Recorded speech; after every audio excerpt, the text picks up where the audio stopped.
قابل احترام معزز مهمانان عظام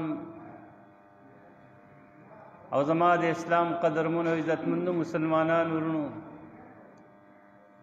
ستاسو دروان دی د قرآن عظیم الشان لږه غوندې سمه تلاوت کړه او ورسره د امام الانبیاء فخر الرسول محمد رسول الله صلی الله علیه وسلم د مبارک ملغلرونه یو حدیث پاک ما تلاوت کو. الله رب العزت لږ وخت مختصر الفاظو کې ما غوندې ګناهګار سیاکار تورمخي تاسو د صحیح وینا تاسو ته صحیح اورېدو او بیا موږ ټولو ته صحیح د عمل کولو توفیق دې را نصیب کړي. عزتمندو، د دواړو جهانو کامیابی، د دواړو جهانو خوشحالي، د دواړو جهانو سکون او آرام، خوند او مزه الله رب العزت په خپل دین کې ایښې ده. دین د الله ذوالجلال الله رب العزت ته ډېر زیات خوښ دی، محبوب دی. کم خلق چې په دین باندې پابند دی هغه هم الله رب العزت ته ډېر زیات خوښ دی او هغه خلکو ته الله رب العزت ډېر لوی نعمتونو او د ډېرو لوی رحمتونو د نعمتونو الله وعده کړې ده. اعددت لعبادي الصالحین ما لا عین رأت ولا اذن سمعت ولا خطر على قلب بشر،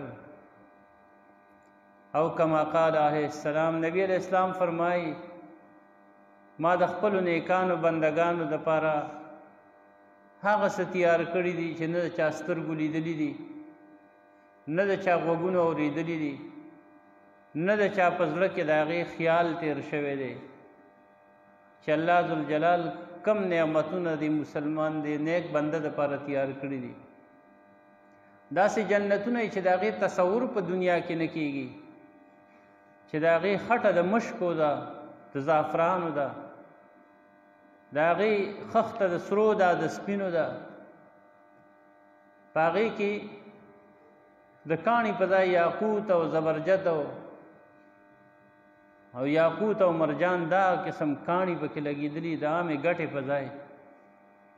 په هغې کې د ادنا جنتي په کور کې څلور ولې روانې دي، یو د پایو ده، یو د شرابو ده، یو د شاتو ده، یو د اوبو ده، چې دا ولی دي چې دا به د جنتي په کور کې روانې وي. هغې کې داسې ونې دي چې د هغې تصور نه کېږي. حدیث کې راځي یو شاسوار چې په اس باندې سور شي او د ونې لاندې د هغې په سوري چکر لګی 100 کاله کې به د هغې سوری را لنډ نه کي. نو دا قسم نعمتونه چې الله رب العزت تیار کړي دا چاله دا هغه چاله چې په دین باندې پابند وي. په دین باندې پابندي څه ته وایي؟ قرآني تعلیمات، د نبی علیہ السلام طریقه. قرآن کې الله ذوالجلال کم تعلیمات موږ ته راکړي دي، کم ژوند دی راته ښولی چې داسې طریقه زندګي تېره کړي. لږ ژوند دی محترم و لږه غوندې زندګي ده، ډېره مختصر ده. سړی وایي زه به لا دا کوم، زه به دا کوم، زه به دا کوم، هېڅونه کې هر څه پاتې شي، مطرټ پاتې شي، نیمګړي نیمه خوا پاتې شي. خو دا چې په چاني راغلی نو هغه سوچ لایي چې یاره زه به دا او زه به دا او که ژوند دي نو دا به کوو، که ژوند دي نو دې ځای به مارکیټ جوړوو، دې ځای به یو ښکلې ابادۍ کوو، دې ځای به زامنو له به ودونه کوم، او دا هغه هر څه پاتې شي، بنده ته رخصت شي. په دومره لوی سفر باندې روان شي چې اړو حدي نشته، ملګری نشته، رفیق دوست د لارې ملګری نشته، د سختې اوچتونکي در سره نشته، خبره اورېدونکي در سره څوک نشته. ستا نو ډېره مختصر زندګي ده. دا مختصر زندگی په قرآني تعلیماتو باندې تیرولو باندې الله تعالی د اوږدې زندګۍ د کامیابۍ وعده کړې ده. بس په دې کې د الله ذوالجلال چې کم دغه یاد کړي دي، کم څیزونه چې دې نه ځان وساته نو د هغې نه ځان ساتل، او چې کمو باندې ویلي چې په دې باندې پابند شه دا وکړه نو هغه کول، بس دا کامیابي ده. او بیا ته وایي چې دا کم څیزونه الله تعالی ته منع کړې ده او کم باندې الله حکم کړی دی دا به څنګه کوم؟ نو الله تعالی د دغه قرآني تعلیماتو د ښودنې دپاره او د هغې دپاره یو معلم الله ذوالجلال امام الانبیا راولېږه.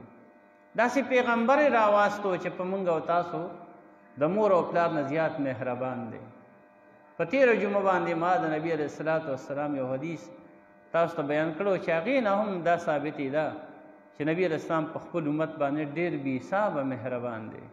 الله قرآن کې هم فرمایي چې ما تاسو ته داسې پیغمبر راولېږه چې عزیز علیه ما عنتم حریص علیکم بالمؤمنین رؤوف الرحیم.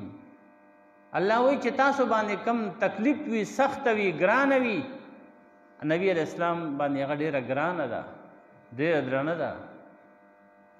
او چې تاسو مؤمنانو باندې رؤوف دی، رحیم دی. رؤوف او رحیم د الله صفتونه دي. هغه د الله والا صفتونه الله پاک دې ځای کې د نبي علیه السلام باره کې هم بیان کړي چې نبي علیه السلام هم رؤوف الرحیم دی. نو داسې پیغمبر الله تعالی د قرآني تعلیماتو د پریکټیکلو بالمشافهه د ښودلو دپاره د نمونې په توګه باندې الله تعالی نبي علیه السلام راولېږه چې تاسو وایئ چې زه په دین باندې عمل کوم، قرآني تعلیماتو باندې عمل کوم، نو څنګه به کوم؟ بس دې پیغمبر ته وګورئ چې د څه کړي دي هغسې وکوي. دغه آیت کریمه کې چې کوم ستاسو وړاندې ما تلاوت کړ، الله ذوالجلال فرمایي قل ان کنتم تحبون الله فاتبعوني يحببكم الله. اللہ رب العزت فرمائی اوایا و پیغمبرہ دے خلق توایا ان کنتم تحبون اللہ کتاسو یہی چی محبت کوئی داللہ ذوالجلال سر مینہ کول غاڑی، داللہ ذوالجلال سر مینہ کول غاڑی فاتبعونی نظما تابداریو کئی کہ اللہ سر میرا کول غاڑی، اللہ ذوالجلال تزان رسول غاڑی، اللہ سر محبت کول غاڑی فاتبعونی ان زما تابداریو کئی، بس زما تابداریو کئی. نو اللہ پاک سر بستاسو، اللہ پاک سر بتاسو مینوشی نا. اللہ وی کہ زما دا پیغمبر اتباع مو اکڑا، تابداری مو اکڑا، پس کے بس دای مطلق ویلی دی چې د پیغمبر تابعداري بکې په هر څه کې، په ګټه کې، په سټه کې، په غم کې، په ښادۍ کې، په خوشحالۍ کې، په خفګان کې، په عبادت کې، په حکومت کې، په عدالت کې، په ریاست کې، په صداقت کې، په څه کې هم چې کې نو د نبي علیه السلام اتباع به وکړي. نو چې نبي علیه السلام اتباع دې وکړه، قل ان کنتم تحبون اللہ فاتبعونی نو تورته وایو پیغمبر که الله سره مینه کول غواړئ فاتبعونی نو زما تابعداري وکئ. دا خبره ونه کړه چې زما پس کې تابعداري وکئ، بلکې وی فرمایل زما تابعداري وکئ، پس کې چې وی نو زما تابعداري وکئ، داسې وکئ لکه څنګه چې زما صحابه زما تابعداري کړې ده. څنګه کړې ده؟ حضرت عبدالله ابن عمر رضی الله تعالی عنه په یو سفر باندې روان دی، حج له روان دی، حج لذي تابعداري دې ته وایي، تابعداري دې ته وایي چې داسې په معمولی خبره کې هم تابعداري. نو په لاره ته په سورلی باندې سور د ملګري ورسره دي، په لاره کې یو ځای کې داسې سورلي ودرول او د سورلی نه کوز شو او اړخ ته د لارې نه اړخ ته لاړ، یو ځای کې داسې کېناسته، داسې کېناست لکه یو سړی چې قضای حاجت ته کښېني، لکه یو بنده چې اودس ماتي ته کښېني، داسې کېناسته، لږ ساعت کېناست او بیا راپاڅېد، اودس مات یې ونه کړ، دکه شانتې راپاڅېده، او بیا راغی او په سورلی سور شو روان شو. ملګري ورته وایي صاحبه تاسو خو دې ځای کې موږ له ډیل راکړو، موږ منتظر کړو، لږه دمم راکړه اوم درولو او وخت هم رالاسې لکه مطلب دا هسې وخت خراب شو. تاسو خو دسماتي ته لړی شکل مو دا دسماتي جوړ کړو، دسمات خو مو ونه کړو او بیا رالی نو دا هسې وخت رالاسې په ولاړه باندې تېر شو. دا تاسو ولې داسې وکړل؟ حضرت عبدالله ابن عمر رضی الله تعالی عنہ ورته فرمایل ورته وی په دې لاره باندې یو پیرامه د امام الانبیاء ته محمد رسول الله صلی الله علیه وسلم سره سفر کولو چې دې ځای ته راورسېدو نو دې ځای کې موږ ودرېدو. نبی علیہ السلام فرمایل تاسو ودرېږئ نو موږ ودرېدو. نبی علیہ السلام دغه طرف ته هم دکه ځای ته لاړ کوم ځای ته چې زه لاړم انو دغه ځای کې کېناست، قضای حاجت ته کېناست او دسماتي ته کېناست چې فارغ شو نو بیا راپاڅېد او راغی. زم چې دې ځای ته راورسېدم ما ته د دسماتي ضرورت نو خو ما وی چې زما محبوبه زما آقا زما پیشوا امام الانبیاء سردار د دو جهان محمد رسول الله صلی الله علیه وسلم دې ځای کې دمه کړې ده، دې ځای کې او دسماتې کړې دی. زه ولې داسې ونه کړم چې د پاغه باندې د محبت دعوه کوم، مینه کوم، پاغه باندې مین یم نو ولې نه کوم داسې چې د هغه تابعداري وکړم او زم دې ځای کې او دسماتي ته کښېنم که او دسماتې مې نه وي نو نه دي وي که نه، نه دي وي خو تابعداري خو به وکړم که نه، نه دي وي خو زه خو به وکړم که نه. حضرت عبدالله بن عمر رضی الله تعالی عنہ نبی علیہ الصلوۃ والسلام مسجد نبوی کې یو دروازه وا، په هغې باندې مسجد نبوي ته به زنانه راتللي. یو دروازه و پکې هغه د اوس هم څه دروازې دي چې په هغې باندې لیکلي چې دا د زنانو دپاره دي، للنساء، باب للنساء، باب فلانې للنساء، باب عثمان للنساء، دا باب عثمان دی د زنانو دپاره، دا پلانې دروازه زنانو دپاره. هغه وخت کې هم یاسې یو دروازه و چې هغه د زنانو دپاره مختص وه. نبی علیه السلام خو دا وه چې زنانه خو هغه وخت کې دومره ډېرې نه وي، نو چې کوم وخت کې به زنانه نه وي نو نارینه به هم په هغه دروازه باندې به مسجد نبوي ته رادننه کېدل. اوس هم په خانه کعبه مبارکه کې چې کله زنانه دروازه زنانه نه او کمې وي نو بعضې وخت کې نارینه هم په هغه دروازه وردن نه شي او د نارینهو طرف ته لاړ شي خو په دروازه وردن نه شي. نو چې کله به په هغه زنانه به نه وي نو په هغه دروازه باندې به زنانه به چې نه وي نارینه به پې هم وردن نه کېدل. نبی علیه الصلاۃ والسلام فرمیل یاره څه به ښه وی چې په دې دروازه باندې صرف د زنانو راتګ وی او نارینه پې نه راتللی. بس خو چې دا خبره وشوه د هغې نه وروستو پې صحابه او رادننه کېدل بس کړل. که به زنانه نه هم وي حضرت عبدالله ابن عمر رضی الله تعالی عنہ د هغې نه پس ته تر مرګه پورې بیا په هغه دروازه باندې رادننه شوې نه وې. ما ته خپل محبوب ویلي دي چې په دې دروازه باندې راتلل مه کوئ، دا د زنانو دپاره ده. حالانکې نبي الاسلام حکم د منې نه و کړی، خپل هغه خواهش ښکاره کړ چې یاره که دې دروازه باندې صرف زنانه راتلې څومره به ښه وه. دې ته ویلی شي اتباع د نبي علیه الصلاۃ والسلام. یاره موږ یې په عبادت کې اتباع نه کوو، موږ د نبي علیه الصلاۃ والسلام په غم کې تابعداري نه کوو، په خادای کې نه کوو، په عبادت کې نه کوو، سنتو له چپه ورکوو، په څه کې تابعداري کوو. موږ د اوسني خلک چې کوم سنت طریقه به دا چې کوم عبادت کوي هغې کې وګوره، عام د دې عام وګوره د نبي علیه السلام طریقه. ته دې پرون راته دې جنازه کې یو ملګری وایي وی که چېرې سپلو سره سړی دې جنازې ته ودرېږي دا خیر دی، یا سپلای وباسي او د پاسه پې ودرېږي، بعضې خلک داسې کوي نو دا خیر دی. ما زه خو به درته دومره ووایم چې نبي علیه الصلاۃ والسلام خو نه سره د سپلو کړې ده او نه په سپلو یې ولاړه کړې ده او جنازه یې کړې ده. او دا خو یو مونځ دی او مونځ چې سره د سپلو کوي نو دا بې ادبي او ګستاخي ده. دا بعضې کارونه که چېرې هغه جایز وي هم خو بې ادبي ده. نو په دې وجه لکه دا مونځ چې سړی په سرتوره کوي وایي کېږي، ولې نه کېږي؟ ولې نه کېږي؟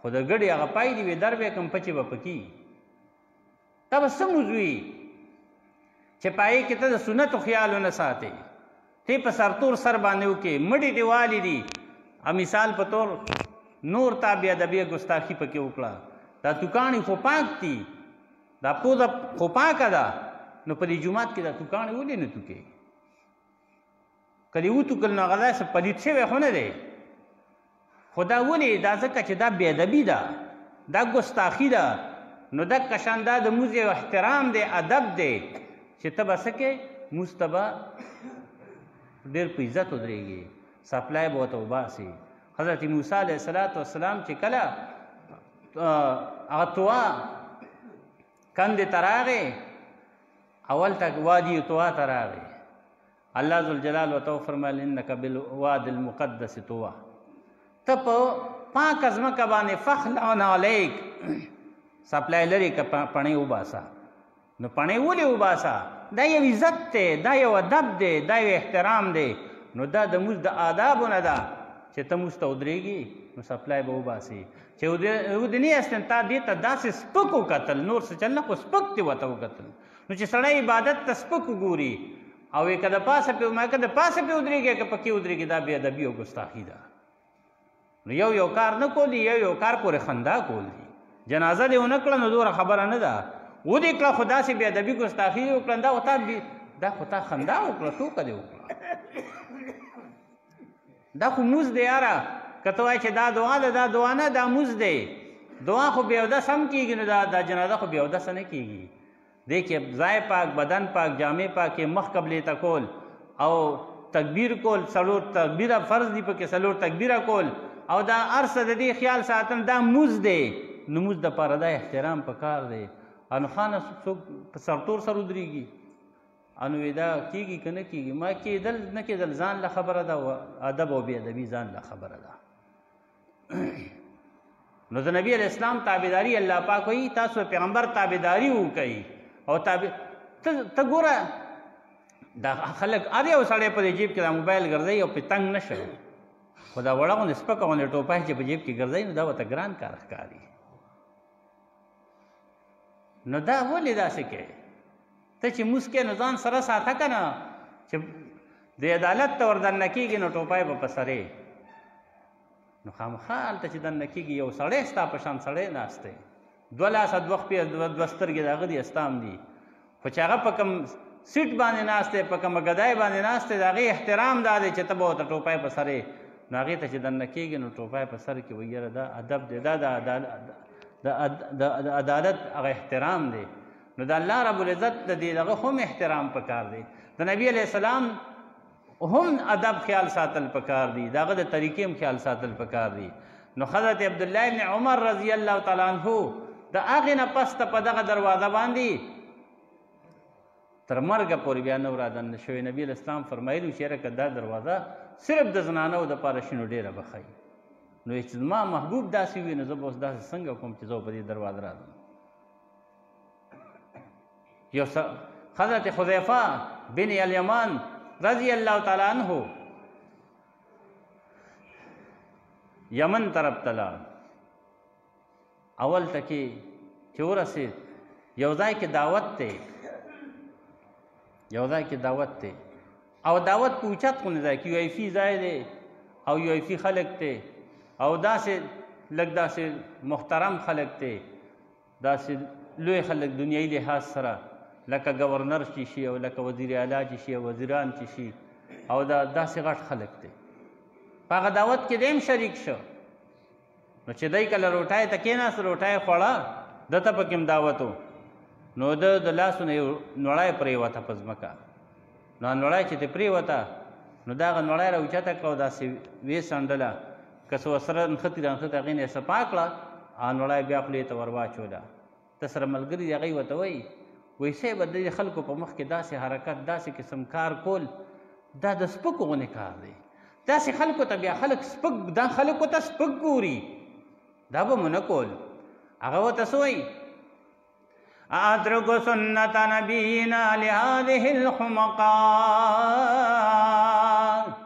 وته وی ګورا زه د خپل محبوب پیغمبر سنت د دې کمکلو خلکو لپاره څنګه پرېږدم دا بیوقوف خلک دی کمکل خلک دی دا غلط خلک دی نو دی لپاره د خپل محبوب طریقه څنګه پرېږدم ما ته خپل محبوب چې کوم آداب ښودلي دي ما ته یې کومه طریقه ښودلې ده نو هغه هم دکه ده که نوړی ده نه پرېوته نو راوچتې که صفای که او ویې خوره ما ته دا ښودلي دي نو دې کمکلو او بېوقوفو خلکو لپاره د خپل محبوب طریقه څنګه پرېږدم دی دپاره پرېږدم دې ته ویلی شي اتباع رسول دې ته ویلی شي اتباع نن د مسلمانانو په دې وطن کې داسې حرکت به ته وکړې نو څنګه به یاره کامیاب شو چې زما ته د خپل پیغمبر په طریقه ځان بد ښکاري ما ته د خپل پیغمبر په هغه شکل باندې د هغه په حرکاتو سکناتو باندې د هغه په خبرو اترو باندې د هغه په هغه سننو باندې ما ته ځان بد ښکاري څنګه به زه کامیاب شم یو حبشي سړی دی او هغه د نبي علیه السلام ویښته مبارک لیدلي وو چې نبی علیه السلام لوی لوی ویښته عام طور سره نبی علیه السلام سر کټ کړی نه دی په خرولی نه دی عام طور سره نبی علیه السلام سر مبارک ویښته پرېښودي دي درې ولې دا لما جمعه وفرا درې قسمه سر یې پرېښودی دی غوږونو درنې نیمې پورې د غوږونو نرمای پورې سټ درنې نیمې پورې دې پورې نبی علیه السلام ویښته درې قسمه ویښته پرېښودي دي خرولي نه دي خرولي چېرته یو ځل یې خرولي هغه هم د حج په موقع باندې او د هغې د وجې نه جواز راغلی دی ښه ده چې جواز شته ګنې بیا به ډېره ګرانه او ځکه نبي علیه السلام فرمایي من کان له شعر فلیکرمه د چا چې ویښته وي نو د هغې د ډېر زیات خیال وساتي صرف ویښته پرېښودل نه دي د دې به ډېر زیات خیال ساتي د دې به ډېر لحاظ کې دا د نبي علیه السلام طریقه ته کې نو چې نبي علیه السلام طریقه کې نو بیا به ډېر احترام هم کوي بعضې خلک ویښته پرېږدي بیا ته یو ګوچړه جوړه شوي پروا یې نه کوي بس چې څنګه یې بس راباندې کې ټوپای کې بند کې نه ویښته دې پرېښودل نو عزت به هم کې ښه صفا به یې وینځې غوړی به یې منګزی به او په منځ کې به لیکه وباسي په منځ کې به لار وباسي او دا د ابراهیم علیه السلام سنت دی پاتې شوي دې امت ته نو نبي علیه السلام به دغه شان ویښته مبارک پرېښودل سر ویښته به یې دوه ځایه کړل په منځ کې به یې لیکه ویسته دغه حبشي سړی چې دی چې د نبي اسلام سر مبارک دا ویښته ولیدل نو یاره که چېرې داسې زما هم شو نو څومره به ښه اوس د حبشو سر داسې چې هغې کې هغه لویږي نه دغه کېږي نه لکه ویښته دغه ته نه رارسي په بره بره به لوی یو پنډ به ترې جوړ شي خو په ښکته نه راوږدېږي چې رامنګدې کې اوږو ته به راوږده شي زمونږ ستاسو ویښتې په کته راخواره شي تاسو حبش لیدلی دي یا د مکرانیان هغوی دا ویښته لیدلي دي چې دومره ګور شي او په بره ډېر لویږي به او دغه پنډ کېږي به خو په کته نه راخورېږي نه په هغې کې منګس کې ونې کې لیکه هم نه وځي په هغې کې باران ورېږي هم د پاسه او پې اوبه پرتې خو لکه هغې کې داسې قسم ویښته نو هغه دا ارمان و چېرې د نبي علیه السلام خوښ ویښته دی چې په منځ کې لیکه وباسي یو بل خوا راوږده کړي اوس هغه لویږي نه ډېر زیات پریشان و یا خدای پاکه زه د خپلو ویښتو سره څه وکړم چې د نبي علیه السلام تابعداري مې وشي چې نبي علیه السلام طریقه باندې عمل مې راشي بس سوچ کو یو ورځ یې داسې وکړل چې بس داسې اور بل دی پای کې او سلایې او اوسپنې دغه کېښوده خو یې سور کو په دې منځ کې لیکه داسې بوتله او ویې سوځو سر یې مو سوځو دغه یې ورسره څرمن یې ورسره مو سوځوله ویښته یې مو سوځول او ویښته یو خوا بل خوا شو چې کله زخم ښه شو جوړ شو د هغې نه وروسته په منځ کې الیکه پاتې شوه چا ترې نه تپوس وکړه دا تا داسې عمل ولې کړی داسې ولې کړي ځان سره دا ځان دې په تکلیف کړی دی ورته ویې زما د محبوب طریقه دا ده چې هغه ویښته په منځ باندې لیکه وباسي لار پکې وباسي نیم ویښته یو پله کې نیم بل پله زما ویښته نه داسې کېدل نو ما خود به خود دې ته مجبور شوم چې زه پکې دا وکړم نو ما ځکه داسې وکړل عزتمندو دا واقعات چې تاسو ته زه بیانوم دا صرف په دې خاطر چې د نبي علیه السلام طریقه به دومره وړو وړو خبرو کې هم خیال ساتل پکار وي کامیابي به هله راځي په غټو غټو خبرو کې چې خیال ونه ساتې په وړو کې به څه خیال وساتې غټ غټ کارونه موږ کوو موږ یې په خپل طبیعت کوو موږ دا نه و چې دا حلال دی او که حرام دی د نبي علیه السلام د طریقې سره موافق دی او که مخالف دی نبی علیه السلام څنګه طریقه کړې وه یاره هغه خو موږ ته ټوله زندګي ښودلې ده نبی علیہ السلام خو منګه ته هر حال کې هر وخت کې هر موقع باندې منګ ته لار ښودلې ده، منګ ته پاک پلید جایز ناجایز حلال حرام کاغه د دنیا سره تعلق لري او که د آخرت سره، که عبادت ته او که معاملات دي، که حکومت ته، که سیاست ته، که معیشت ته، که عدالت ته، که چې څوم دي نبی علیه الصلاۃ والسلام موږ ته هغه ښودلي دي. اخلاق د نبی علیه السلام خپلول، خبرې د نبی علیه الصلاۃ والسلام خپلول، ګټل په طریقه د نبی علیه الصلاۃ والسلام، سټل په طریقه د نبی علیه الصلاۃ والسلام، عبادت کول. که چېرې د نبی علیه السلام د طریقې نه عبادت خلاف شون، د عبادت بیا ضلالت دی. نبی علیه السلام موږ ته طریقه، الله پاک قرآن کې فرمایي تاسو منځ وکئ، خو بیا داسې طریقې سره 4 رکعاته وکئ د ماسپښین فرض، 2 رکعاته وکئ د سحر، د ماښام 3 رکعاته وکئ، ماسپښین مازدیګر 4 وکئ. دا خو په حدیثو کې راغلي دي. اوس که یو سړی داسې وکړي چې یو 2 رکعاته لمونځ د ماسپښین وکړي، د ده غاړه پرې نه خلاصېږي څو پورې چې په طریقه د پیغمبر نه کړي. نبی علیه السلام 4 رکعاته کړي، په هر رکعات کې 1 رکوع کړي ده او 2 سجدې کړي دي. که یو سړی ووایي چېرې دا رکوع هم الله ته سر ښکته کول دي او غټ عبادت تنوار که زه د دې کې داسې کوم چې 2 ځله رکوع کوم چې ډېر ثواب مې وشي. په یو رکعت کې 2 رکوعګانې وکړي، یو رکعت کې 2 سجدې دي. دی وایي دا سجده خو خدای ته سر په ځمکه کېښودل دي، وار که چې زه پکې 3 ځله دا سجده وکړم، 4 ځله یې پکې کوم چې ډېر ثواب مې وشي. او یو رکعت کې دی 3 یا 4 سجدې وکړي، د ده مونځ د سره ونه شو. ولې پکار ده چې ثواب ډېر وشي؟ نه که نه مونځ یې وکړو خو په طریقه د پیغمبر یې ونه کړو، نو بس د دې وجې نه دغه مونځ اوس نه دا یو ګمراهي ده، یو ضلالت دی. الله ذوالجلال ما تاسو ته نبی علیه السلام په طریقه باندې تګ راتګ را نصیب کړي. خدای دې زموږ ټوله زندگی په طریقه د پیغمبر کړي او کامیابي هم په دقه کې ده. محترمو دا دنیا میراته پاتې ده، دا دقسې پاتې ده. د دنیا لذتونه هم فانی دي، د دنیا خوندونه هم فانی دي او د دنیا سختې هم فانی دي. نه سختې همیشه دي. نبی علیه السلام موږ ته کم خویونه ښودلي دي، کم اخلاق یې راته ښودلي دي، کومه طریقه یې راته د خبرو ښودلې ده، د مخلوق سره رویه څنګه ښودلې ده. نبی علیه الصلاۃ والسلام دومره ښکلي اخلاق ښودلي دي، دومره ښکلې طریقې ښودلې ده. عزتمندو که چرې هغه زما ستاسو ټولو نصیب شوه، یقین وکړه دا دنیا به یو جنت شي. جنت نبی علیه السلام چې دنیا ته راغی انسان ته انسانیت ملاو شو. د نبی علیه السلام نه مخکې انسان کې انسانیت نه و. خلکو به ژوندی لوڼه ښخولې، د خپل تن پیدا لور به یې ښخوله، د خپل ځان نه پیدا لور به یې ښخوله. ژوندی لوڼه ماشومه چې ژوندی یي ښخول خو لا پرېږده، وجل خو لا پرېږده. که دې لاره باندې او ټکره وکړي را پرېوځي، پردی ماشومه ده، هم ستا پېړه ترس کوي، راوچته به یې کې او وبې څنډې، راجوخته به یې کې او رضا به یې کې، خوشحال څه بوله ورکړي چې دا واله بچی خیر دی. او چې څو دې رضا کړي نه نو ستا اړه تسلي نه کوي. خپل تن پیدا ماشومه لور چې هغه ته ښخې ژوندی په ځمکه کې نیغ به ولږ کویې وکنه سنیغه به یې پکې ودروله. داسې قسم حالات وو چې نبی علیه السلام دنیا ته راغی او قرآن راغی، دین راغی. محترمو هغه زنانو ته کوم حقوق ملاو شو؟ نبی علیه السلام طریقه د زنانو باره کې څه وه؟ نبی علیه السلام طریقه د ماشومانو باره کې څه وه؟ تربیت یې څه وو؟ اخلاق یې څه وو؟ خوی یې څه وو؟ عادت یې څه وو؟ څه تعلیمات یې موږ ته راکړي دي؟ عزتمندو دنیا هله ښکلې شوه چې نبی علیه السلام راغی، قرآن راغی، ان دنیا ښایسته شوه. ثغثغه بن ناجیه د فرزدق شاعر نیکه دی. دی وایي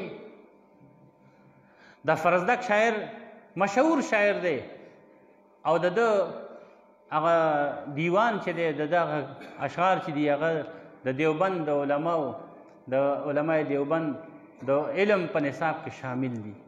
ځکه چې هغې کې فصاحت بلاغت دومره دی، ادب پکې دومره دی چې علم ادب دپاره هغه ضروري دی. نو دا فرزدق شاعر چې و د ده نیکه ثغثغه او د ثغثغه پلار د ناجیه. دا ثغثغه چې و د دې اضل ناقتین مانې یو 2 اوښې روکې شوې. فخرجت فی طلبهما، د هغې اوښو په طلب کې زه ووتم د کوره نه.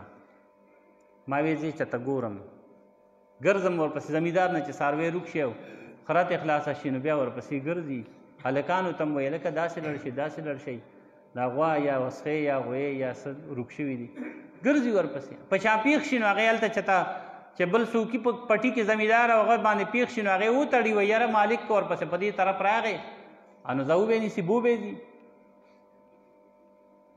نو دی وایي زه د هغې دوه اوښې وې ما نه روکې شو نو زه ورپسې ووتم ګرځېدم ورپسې د کلي نه بهر شم په اوښ باندې سور یم په اوښ باندې ورپسې ګرځم ځکه هغه د عربستان ډېرې اوږدې اوږدې دشتې دي پیاده باندې هغه نه خلاصېږي اوس نه خلاصېږي چې ګاډي دي نو هغه خو خود ګرانه وه چې نه پکې سړکونه وه نه پکې لارې وې ډېرې ګرانې وې نو یې په اوښ باندې سور یم هغه اوښو پسې ګرځم هغه دواړه اوښې چته ګورم لرې مې داسې یو خیمه صحیح کړه څوک مې صحیح کړل چې یاره دغه ځای کې څه خیمه ده څوک دي جوړې وایي ما وی چې ورکه په دې طرف ورځم ده نه به تپوس وکړم که چېرته ده نظر لاندې راغلي ورتلم حتی وررسېدم چې وررسېدم د خیمې نه بهر یو کاکا ناست دی او په خیمه کې دننه څوک دي هغه سره خیرعلي ستړي مشي وشو هغه راته خیرعلي ستړي مشي وکړل او وی ما ورته آواز ورکړ چې وی ما ته وایي چې ښه مېلمه څه خدمت دی راکوز شه عربو کې د پخوا نه دا ښه زلمیتوب مشهور دی د جهالت په وخت کې هم په دی کې د مېلمه احترام او عزت به ډېر و سخا پکې ډېره وه اوس هم پکې لا ډېره ده په حرمینو کې خصوصا د چې څوک د عمرې دپاره تلي مسافر دي نو هغه یې ډېر زیات خیال ساتي د خوراک د څښاک د اوبو د هر څه نو یې ما ورته وی اضل ناقتین ما نه دوه اوښې روکې شوي دي هغې پسې راوتی یم وی دی راته هلته نه وایي چې قد اصبتهما ورخواته راورسېدې مطلب څه ما موندې دي ما دلته کې موندې ما تړلې دي راځه راکوشه اوښ مې چوکه کېناستو زه ترې راکوز شم زه سره لاړم کېناستم ده راته وایي کېنه ځان په دمه که اوبه اوبه وڅښه څه خوراک څه څښاک څه که نه څه وکړه ښه پکې لاره بیا به ځي خپلې اوښې به ځان سره روانې کړې وی ما چې کېناستم ځان دمه کوم داسې غوږ مې کېښود د خیمه کې دننه څه خبرې غوندې کېږي وی ما ورته وایي چې کاکا دې خیمه کې دننه څوک مریض دی وایي چې یو مریض دی څنګه مریض دی وایي چې یاره درد ذهن دی تاسو ورته ډیلیوري وایي که نه د ماشوم پیدا کېدو کیس دی ښه جي څوک شته خدمت دپاره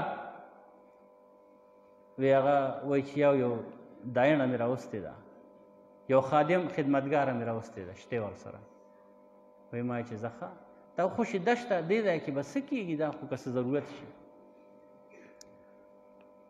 وی هغه دا کاکا وی هغه جونګړه کې دننه خیمه کې دننه چې کومه زنانه خدمت کوي وی هغې له اواز ورکړ چې خیال کوه که چېرې ماشومه پیدا شوه که هلک جینۍ پیدا شوه خیال کوه ګورې چې ټخ دنه ونه کړي اواز دنه ونه کړي ونه جاړي بس د ژړا د چغې د والو نه مخکې چې تا ختمه کړي په دې مرای کې وله ګوته کېده زور وله ورکړه چې په ما یې اواز ونه لګي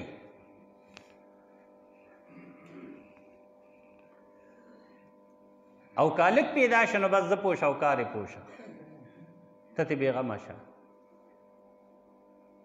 وی یاره د دې کاکا دا خبره په ما ښه ونه لګېده دا سخسغه وایي په ما ښه ونه لګېده ګنې سخسغه په خپله مسلمان نه دی اسلام خو لا نه دی راغلی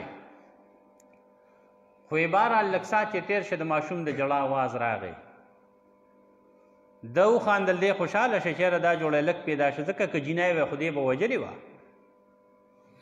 نو یې اواز ورکړه چې ماشوم پیدا شه وی او پیدا شه وی ښه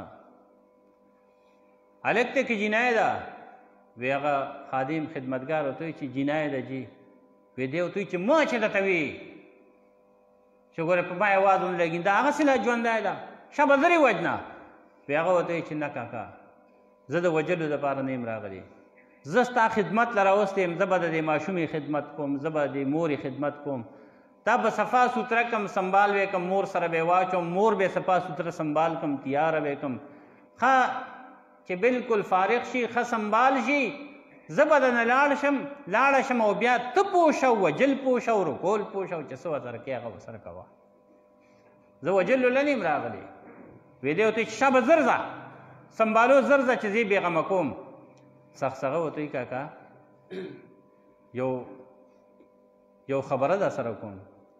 وایه څه وایه میلمه؟ دا زما د اوښې چې روکې شوي دي دا به ماله راکې. یو تا سره د اوښو غم دی، زمونږ پسې یو ته پسې. دلته کې د پاکستان ډیپو کې 2 کسانو په شریکه باندې د تماکو کار کو اغستل خرڅول نو چې بنډل یې اغستي چېرته راوړي پاکستان ډیپو ته دننه کړي دي نو هغې کې ورته منیجر یو 2-3 ریجیکټ کړي دي. چې ریجیکټ یې کړل او ده بار راووتل دا ملګری ورته وایي هغه دومره غوسه یې دا بل ملګری چې دې لاڼ سره به اوس څه کوم، دې مصیبت سره به څه کوم، دا خو لوی غم راته جوړ شو.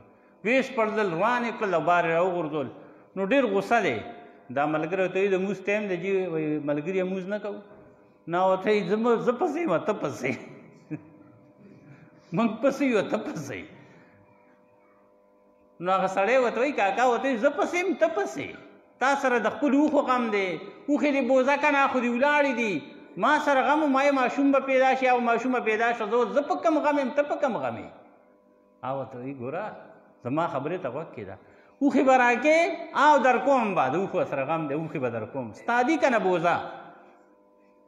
وی که یو خبره در سره وکړم چې دا دواړه اوښې درله درکړم ستا شي او دا زه په کوم اوښ باندې ورپسې ګرځېدم راوستی مې دلته دی م ورسره پرېږدم دا هم ستا شي او دا ماشومه ماله راکړې نو دا سودا دې خوښه نه ده. هغه وخاندل. اړه خو یې لږ ښه شه چې سړي خو خبره ډېره ښکلې وکړه. ما یې چې دی د اوښو تپوس کوي دی خو څه نور څه وایي. ورته یې مېلمه جیبه کمه کړې زه یې وجنم ته پې 3 اوښان ورکې. 3 اوښان څه کوې هسې بوزه. دی ورته وایي نه ملک د پښتو دی هسې خو یې نه بوزم، په دې اوښو دا 3 اوښان در کوم هغه راکړه. بلکل واخله زه دا خو نور هم ښه شوه، دا خو ډېره فایدهمنده لور شوه. بس نو دواړه اوښې دا اوښې ورته پرېښودو، ماشوم یې په تیږړو کې راوچته کړه، راوړه کور ته. کور ته چې راغی کور خلکو لیده سغسغه داسې دي وایي دا مې یو ماشومه راوسته. چېرته وه؟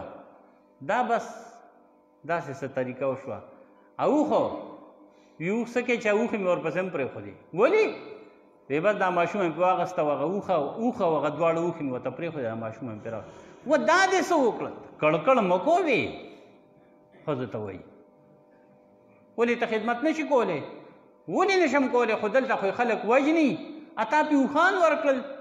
ورته یې ویې پرېږده د خلکو خبره، خدمت کولی شي ویزار شته. نو زنانه خو ډېرې زیاتې په ماشومانو باندې او بیا خدمت او داسې قسم خدمت. هغه ډېره خوشحاله شه، شکر دی چې سغسغه لا دا ووایي چې ماشومه مې راوسته خدمت وکړه. وی بېغمه شتې ماشوم یې کور پرېښوده چې سار شه خلک راځي کور ته زنانه راشي او چې را دننه شي دا ماشومه چېرته وه؟ دا څه دي ماشومه دا چېرته وه؟ دا سغسغه په 3 اوښانو اخیستې ده. وایي په 3 اوښانو یې اخیستې؟ ایا جینه من کرم داسې تمه سره ده که نه؟ نو که ماشومه پیدا شو نو موږ نه به په 3 اوښانو والې. هر که سغسغه نه به تپوس وکړم چې سغسغه راغی بیا د خلک راځي اوس یو نه 2 نه چې څوک راځي او خبرېږي چې دی 3 اوښان ورکړي یو ماشوم یې پې اخیستې ده. خلک راځي او داسې وایي چې که موږ کره ماشوم پیدا شو ماشومه پیدا شوه موږ نه به ولې سغسغه ورته وایي چې څوک راځي ورته وایي چې ماشومه پیدا کېږي دلته یې راوله او 3 اوښان بوزه.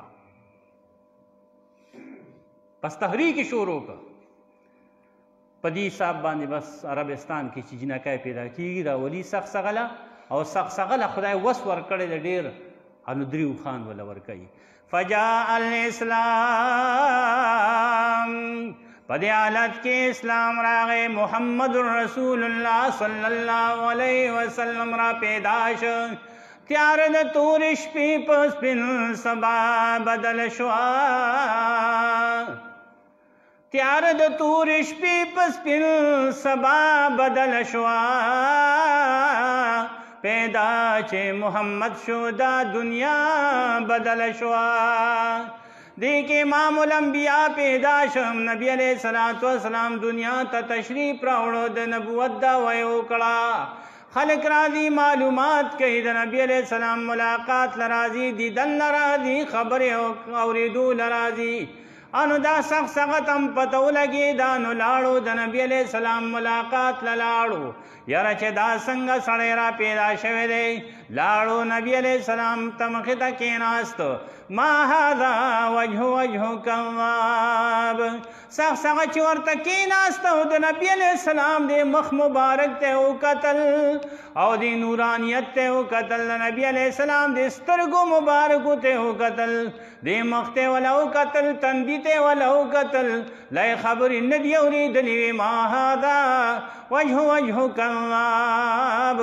دا مخ خود دروغجن سړي مخ نه دی، دی چې کومه خبره کوي نو ټیک کوي، دی به صحیح پیغمبر وي.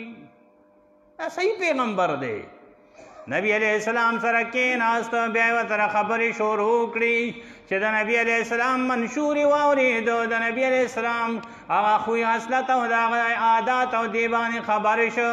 ورته وایي قل لي کلمة اقول لا اله الا الله محمد رسول الله.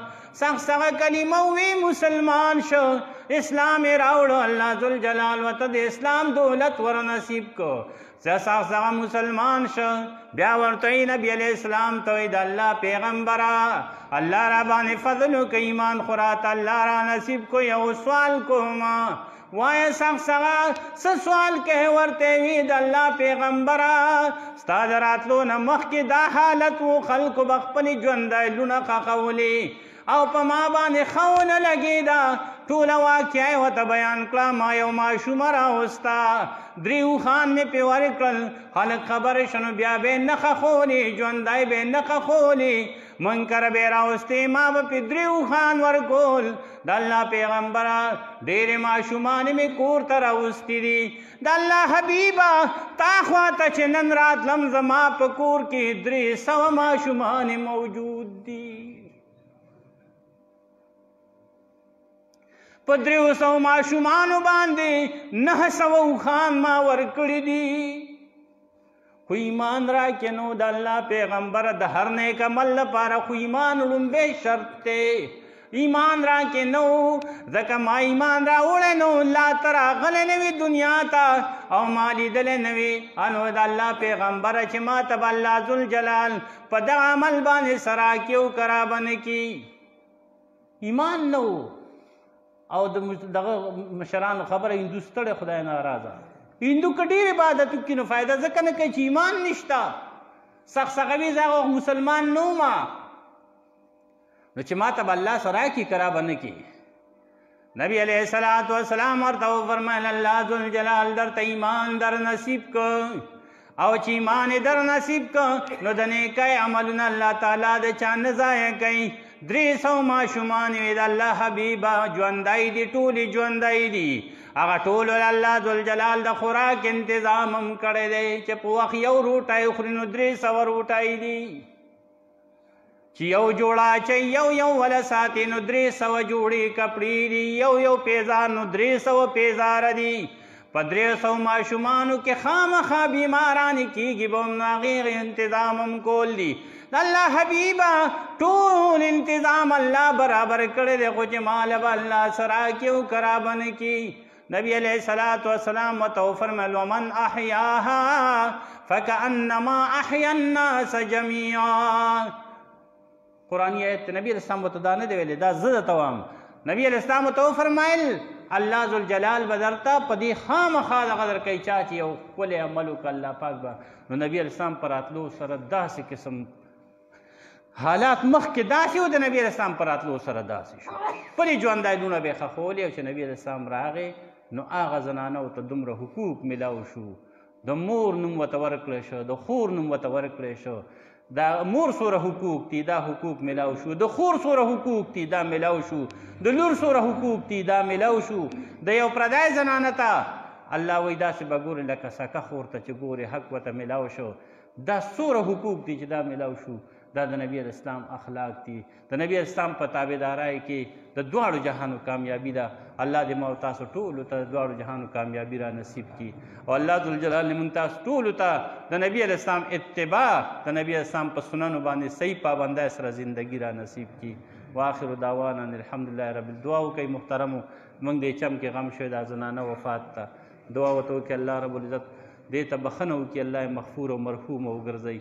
ماشومان ته پاتې شو الله ذوالجلال هغوی ته صبر جمیل ورکړي په صبر جمیل ورته اجر جزیل ور نصیب کړي او الله ذوالجلاله څومره مسلمانان چې وفات دي ټولو ته بخښنه وکړي او څومره مریضان دي الله ټولو ته کامل صحت ورکړي او څومره په دې جمع کې دا دومره ګڼ مخلوق چې راغلی دی الہ العالمین دې ټولو ته خدای د شریعت موافق حاجتونه د خپلو خزانو خیر او د رحمت نه برابر کړي الله زموږ د ټولو اخره خاتمه کامل ایمان سره کړي وصلی الله تعالی علی